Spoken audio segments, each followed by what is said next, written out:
सुप्रभात बच्चों, आज हम आपकी पाठ्य पुस्तक हिंदी के पाठ 11 का अध्ययन करेंगे जिसका शीर्षक है क्रिया। तो चलिए पाठ को पढ़ते हैं, जानते हैं क्रिया के बारे में। क्रिया क्या होती है, किस प्रकार से व्याकरण के अंतर्गत क्रिया शब्दों का प्रयोग किया जाता है। पाठ को शुरू करते हैं। पाठ 11 क्रिया। निम्नलिखित चित्रों को देखिए और इनके नीचे लिखे वाक्यों को पढ़ते हैं। मिनी पत्र लिख रही है, डलिया में फूल रखे हैं। यहाँ चित्रों के नीचे लिखे वाक्यों में मिनी पत्र लिखने का काम कर रही है और डलिया में फूल रखे हुए हैं। इन वाक्यों में लिख रही हैं तथा रखे हैं क्रिया शब्द है। इनसे किसी काम के करने या होने का पता चल रहा है। व्याकरण में इन्हें क्रिया कहते हैं। तो हमने बच्चों कुछ पढ़े वाक्य और चित्र देखे, तो इन चित्रों से और लिखे हुए रंगीन शब्दों से हमें पता चल रहा है कि मिनी तो कर रही है लिखने का काम, पत्र लिखने का काम, और डलिया में फूल रखे हुए हैं। मतलब एक काम किया जा रहा है और एक काम स्वयं हो रहा है। रखे हुए है ना वो, तो इनसे पता चल रहा है कि काम के करने या होने का पता चल रहा है। लिख रही है से और रखे हैं से। तो इस प्रकार के क्रिया शब्दों को जिनसे काम के करने या होने के बारे में पता चलता है क्रिया कहा जाता है। व्याकरण के अंतर्गत परिभाषा है, जिन शब्दों से किसी काम का करना या होना पाया जाए उन्हें क्रिया कहते हैं। ऐसे शब्द जो किसी काम के करने या होने के बारे में जानकारी देते हैं क्रिया शब्द कहलाते हैं। विशेष, यदि वाक्य में क्रिया ना हो तो वाक्य ही नहीं बनेगा। जैसे मतलब वाक्य क्रिया के बिना अधूरा रहता है। जैसे पक्षी आकाश में, अगर हम इसमें क्रिया ना लगाएं तो ये अधूरा रहेगा। घास पर, तो अधूरे हैं दोनों वाक्य है। इन वाक्यों में जो हम कहना चाहते हैं क्रिया के ना होने से बात स्पष्ट नहीं है। लेकिन जब हम इन वाक्यों को इस प्रकार लिखें, मतलब जो हम बात कहना चाह रहे हैं वो दूसरा समझ ही नहीं पाएगा। अगर इसमें हम क्रिया शब्द जोड़ दें तो कैसे बनेंगे वाक्य? पक्षी आकाश में उड़ रहे थे, घास पर मत बैठो। अब क्रिया लगाते ही हमारा वाक्य पूरा हो गया है। तो वाक्य पूरा हो गया और हम जो बात कहना चाहते हैं वह भी स्पष्ट हो गई। अतः किसी वाक्य को पूरा करने के लिए दो बातों, कर्ता और क्रिया का होना बहुत आवश्यक है। व्याकरण में इसे कहते हैं कर्ता, उद्देश्य, क्रिया, विधेय। तो किसी भी वाक्य का पूरा होना कर्ता और क्रिया पर निर्भर करता है। तो कर्ता उद्देश्य कहलाता है और क्रिया विधेय कहलाती है। जैसे राम जाता है, इस वाक्य में राम करता है उसे उद्देश्य कहेंगे और जाता है क्रिया है इसे विधेय कहेंगे। इन्हें वाक्य के अंग भी कहते हैं। उद्देश्य और विधेय वाक्य के अंग होते हैं। अब आती है, जब भी हम कोई क्रिया के बारे में पढ़ते हैं तो हमें धातु का पता होना चाहिए। ठीक है, तो क्रिया शब्दों के मूल रूप को धातु कहते हैं। मूल रूप क्रिया का, जिनसे बाकी क्रिया शब्दों का निर्माण होता है। तो जो मूल रूप होता है वो धातु होता है, उसी से हम विभिन्न क्रिया शब्दों का निर्माण करते हैं। जैसे पढ़ना, पढ़ूंगा, पढ़ता है, पढ़े आदि क्रिया शब्दों में पढ़ सभी जगह है, अतः यह पढ़ धातु है। तो हमने क्रिया के बहुत सारे रूप देखे। जैसे पढ़ है, पढ़ तो धातु हो गई। अब पढ़ना है, पढ़ूंगा, पढ़ता है, पढ़े, ये सारे हमने कैसे बनाए? पढ़ धातु के माध्यम से। तो मूल शब्द क्या हो जाएगा? मूल रूप क्या हो जाएगा? पढ़। धातु के साथ ना जोड़ने से क्रिया का सामान्य रूप बनता है और उसके साथ अगर हम ना लगा देते हैं तो एक क्रिया का एक सामान्य रूप बन जाता है। जैसे लिख जमा ना लिखना, नाच जमा ना नाचना और जा जमा ना जाना। अब हम पढ़ेंगे क्रिया के प्रकार, यानी कि क्रिया कितने प्रकार की होती है। क्रिया के प्रकार दो आधार पर होते हैं। एक होता है कर्म के आधार पर, दूसरा है प्रयोग अथवा संरचना के आधार पर। तो कर्म के आधार पर क्रिया के प्रकार, कर्म के आधार पर क्रिया के प्रमुख रूप से दो प्रकार होते हैं। दो प्रकार की क्रिया हम पढ़ते हैं। पहली है सकर्मक और फिर दूसरी है अकर्मक। जानते हैं इनके बारे में। सकर्मक, सकर्मक का शाब्दिक अर्थ है कर्म सहित क्रिया, अर्थात जिस क्रिया का कर्म हो, जिस क्रिया का कर्म होता है वहां सकर्मक क्रिया होती है। परिभाषा है, जहां कर्ता के काम करने का फल कर्म पर पड़ता है उसे सकर्मक क्रिया कहते हैं। यानी कि जो क्रिया की जा रही है उसका प्रभाव कर्ता काम को करने वाले पर ना पड़कर कर्म के ऊपर पड़ता है, वो सकर्मक क्रिया होती है। कर्म दिया होता है इनमें। जैसे सिपाही चोर को पकड़ता है, तो पकड़ने का प्रभाव किस पर पड़ा? चोर पर। नौकर चिट्ठी लाया, तो लाने का प्रभाव किस पर पड़ा? चिट्ठी पर। यहाँ पहले वाक्य में सिपाही चोर को पकड़ने का काम कर रहा है। सिपाही अर्थात कर्ता के काम करने का फल पड़ रहा है चोर पर। यहाँ सिपाही करता है और चोर कर्म है। दूसरे वाक्य में नौकर के काम करने लाने का फल चिट्ठी पर पड़ रहा है, इसलिए पकड़ता और लाया दोनों ही हमारी सकर्मक क्रियाएं हैं, पकड़ना और लाना दोनों। अब आती है अकर्मक क्रिया। अकर्मक का शाब्दिक अर्थ है कर्म रहित क्रिया, अर्थात जिस क्रिया का कर्म ना हो। जहां पर क्रिया का कर्म ना हो वो अकर्मक क्रिया होती है बच्चों। ठीक है, अकर्मक क्रिया परिभाषा है जहां कर्ता के व्यापार काम करने का फल किसी अन्य पर ना पड़कर स्वयं कर्ता पर ही पड़े, वहां अकर्मक क्रिया होती है। जहां क्रिया का प्रभाव सीधा कर्ता पर पड़ता है।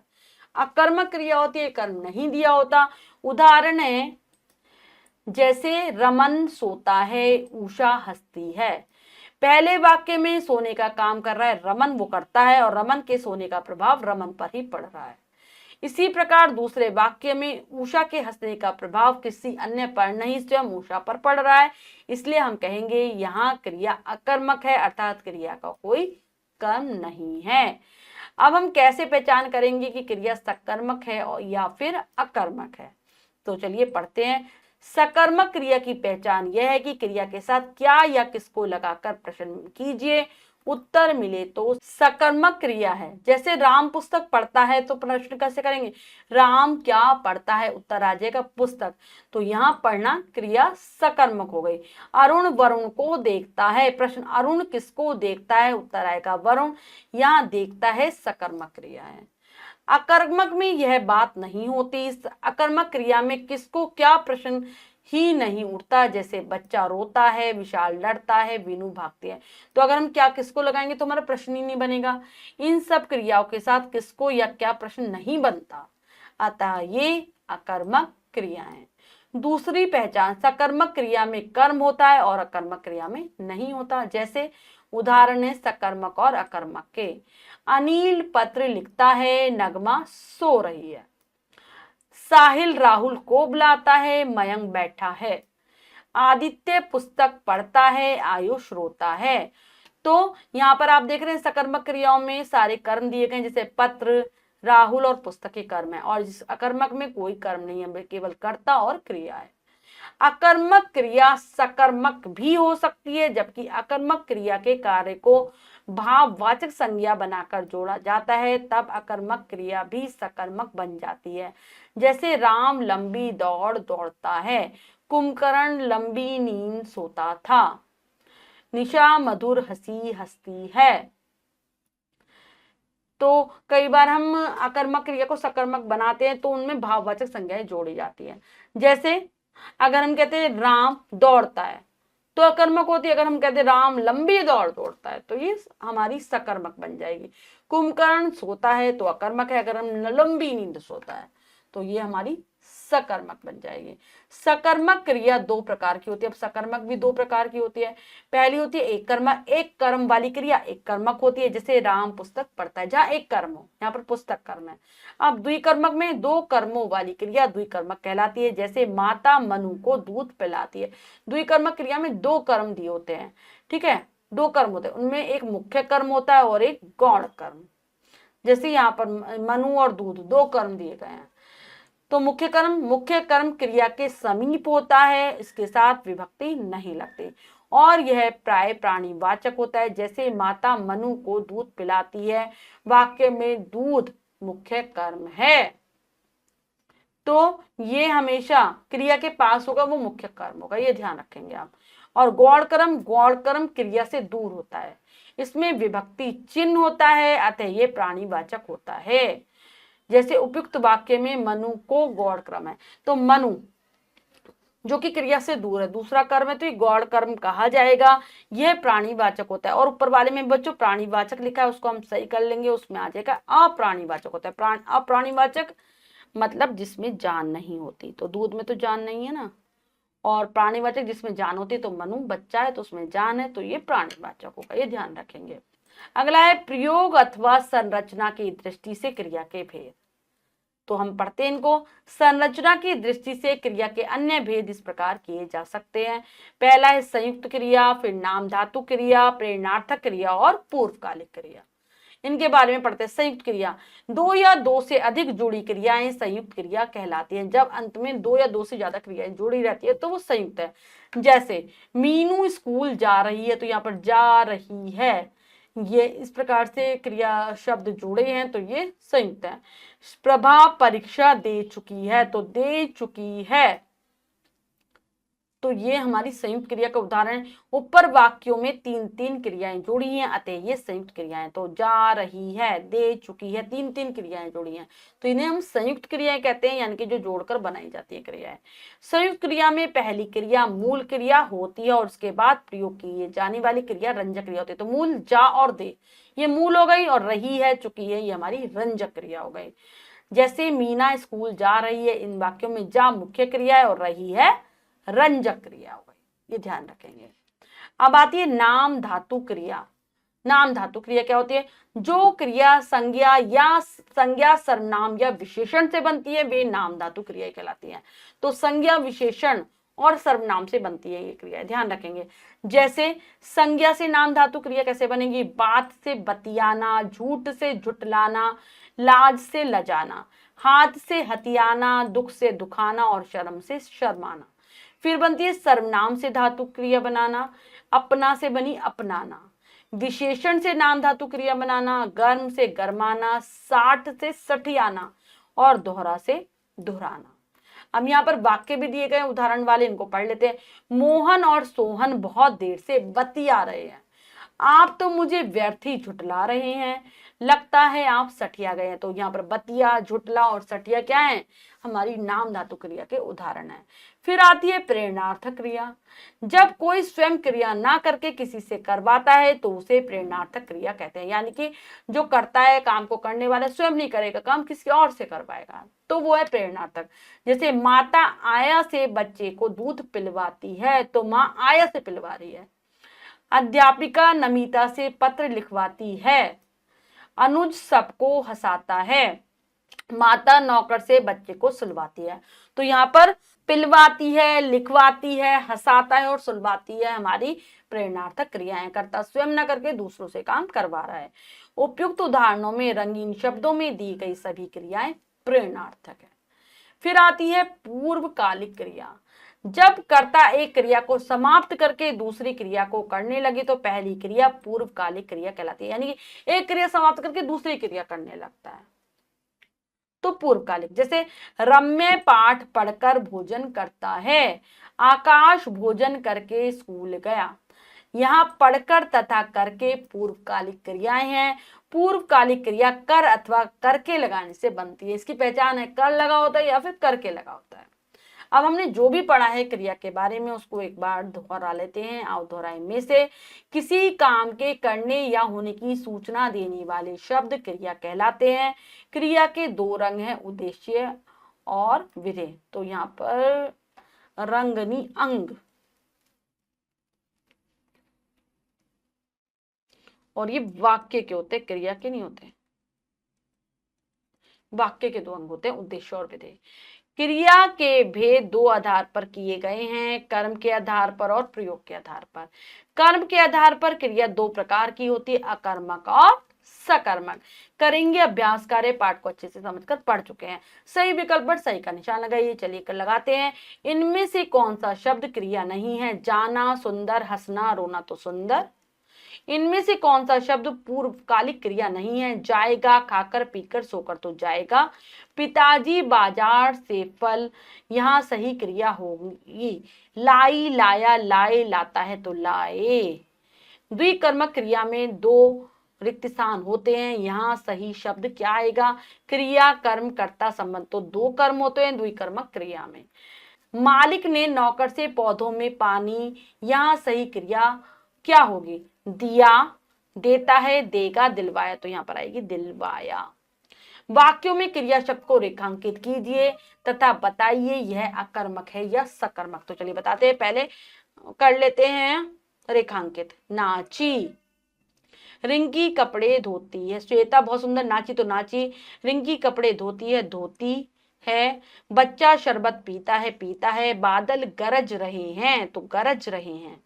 समर्थ हंस रहा है तो यहाँ पर हंस रहा है। अब यहाँ पर पहला सुंदर नाची, यहाँ पर ये हो जाएगा सकर्मक। रिंकी कपड़े धोती है, तो ये भी सकर्मक है।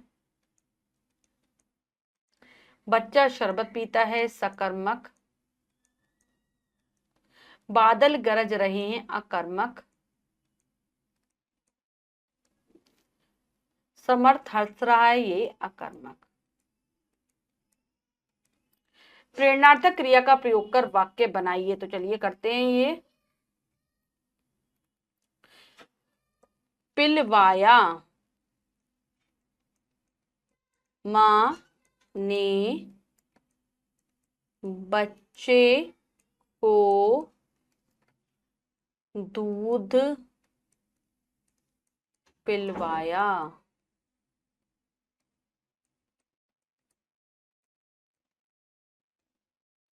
पिलवाया। खिलवाया,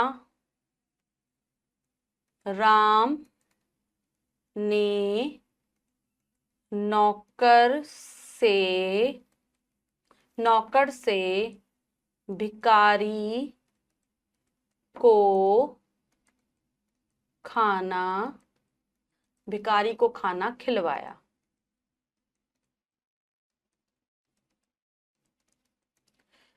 फिर इसके बाद है दिलवाया, पढ़वाएंगे, सुलवाएंगे और चलवाया। तो इनके आप खुद वाक्य प्रयोग करने का प्रयास करेंगे। वह मुख्य कर्म और गौण कर्म छांटकर अलग अलग लिखिए, तो चलिए करते हैं। नमन ने अभय को कविता सुनाई, तो मुख्य कर्म कविता और गौण कर्म हो जाएगा अभय।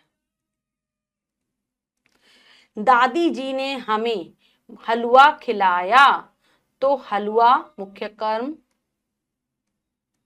और हमें गौण कर्म। मैंने अपने दोस्त को आइसक्रीम खिलाई, तो आइसक्रीम मुख्य कर्म और दोस्त गौण कर्म। उन्होंने मुझे गाना सुनाया, तो गाना मुख्य कर्म है और मुझे गौण कर्म है। विकास अर्जुन को पुस्तक देगा, तो पुस्तक मुख्य कर्म है और अर्जुन गौण कर्म है। ये हो गया। इसके बाद है निम्नलिखित शब्दों से नाम धातु क्रियाएं बनाइए, तो शर्म से बन गया हमारा शर्माना। बात से बतियाना। फिल्म से फिल्माना। थप थप से थप थपाना। ठीक है। इसके बाद है चक्कर से चकराना, ये आप खुद बना लेंगे, मैं बता रही हूं। साठ से सटियाना, झूठ से झुटलाना और थर थर से थर थराना बन जाएगा। अब है रेखांकित क्रिया में कर लगाकर वाक्य बनाइए, साधारण वाक्य बनाइए। अध्यापक ने सिर उठाकर देखा, तो अध्यापक ने सिर, उठाया की जगह क्या हो जाएगा, उठाकर देखा। नेक्स्ट है बच्चे ने पाठ सुनाया और बैठ गया। अगला क्या बनेगा, बच्चे की जगह बच्चा हो जाएगा। बच्चा पाठ सुनाकर, सुनाया कि सुनाकर बैठ गया, पाठ सुनाकर बैठ गया। हमने कहानी सुनी और सो गए। हमने की जगह हम हो जाएगा, हम कहानी सुनकर सो गए। ठीक है। इसके बाद है हम दिल्ली जाएंगे और घूमेंगे। हम दिल्ली जाकर घूमेंगे, ये आप लिख लेंगे, मैंने बता दिया है। वे पटना जाएंगे और काम करेंगे। वे पटना जाकर काम करेंगे, यस हो जाएगा। अब है उचित क्रिया शब्द भरकर वाक्य पूरे कीजिए। मुझे बनारस जाना पड़ा, जाना। हमें सभ्यता से रहना चाहिए। अध्यक्ष ने सैनिकों को पदक दिया। अगला है महेंद्र नौकर से काम करवाता है, अब इसके बाद निम्नलिखित प्रश्नों के उत्तर दीजिए, तो इन प्रश्नों के उत्तर आप स्वयं देने का प्रयास करेंगे, कार्य अपनी अभ्यास पुस्तिका में कर लेंगे। बच्चों, आज हमने पाठ के माध्यम से क्रिया शब्दों के बारे में जाना। आशा करती हूँ यह पाठ आप बहुत अच्छे से समझ गए होंगे। पाठ को फिर से जरूर पढ़ेंगे। मिलते हैं अगली कक्षा में नए पाठ के साथ। तब तक के लिए स्वस्थ रहिए, प्रसन्न रहिए। धन्यवाद।